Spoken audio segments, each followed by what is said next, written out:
Le ministère de l'Aménagement du Territoire et des Services fonciers procède actuellement à la régularisation de terrains illicitement accaparés à travers le pays.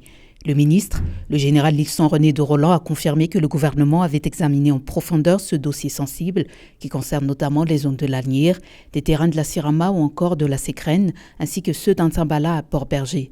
Concernant l'Asnières, le ministère a publié cette semaine une note interdisant toute nouvelle acquisition de terrain et toute construction sur le site. Le ministre de l'Énergie et des Hydrocarbures, Niangeris Ralter, annonce que l'État subventionnera les entreprises qui se retireront du réseau de la Jirama et produiront leur propre électricité durant les heures de pointe. L'objectif est de réduire la consommation d'électricité aux heures de pointe de façon à limiter les impacts de la faiblesse de la production d'électricité en ces périodes d'étiage.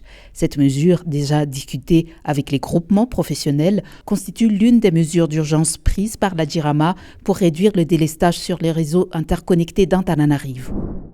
Le Stade Mahamas a accueilli ce vendredi la cérémonie de passation de commandement des nouveaux chefs des armées. Cet événement, marqué par un défilé de troupes en armes et le transfert solennel des drapeaux, est venu concrétiser les nominations par décret du général Démosthène Piculas en tant que nouveau chef de l'état-major des armées et du général Mbinanonos Mamilson au commandement de la gendarmerie nationale.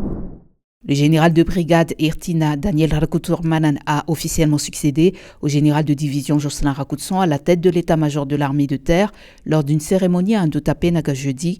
À cette occasion, le chef d'état-major des armées, le général de division Démosthène Piculas, a rappelé les devoirs des officiers, les exhortant à une implication sans faille pour la nation. Si nous, les officiers, baissons les bras et ne nous sentons pas appartenir à ce pays, il vaudrait mieux demander une autre nationalité, a-t-il déclaré.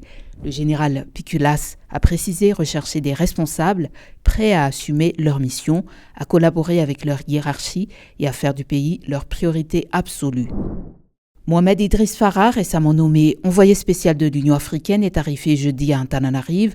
Sa venue est un prélude à l'arrivée prochaine d'une délégation du groupe des sages, indique le ministère des Affaires étrangères.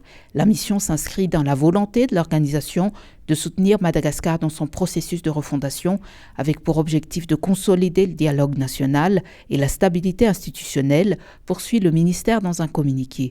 Cette initiative fait suite à une décision du Conseil de paix et de sécurité de l'Union africaine qui, après avoir suspendu Madagascar de toutes ses activités le 15 octobre, en attendant le rétablissement de l'ordre constitutionnel, avait recommandé l'envoi d'une délégation pour dialoguer avec les parties prenantes.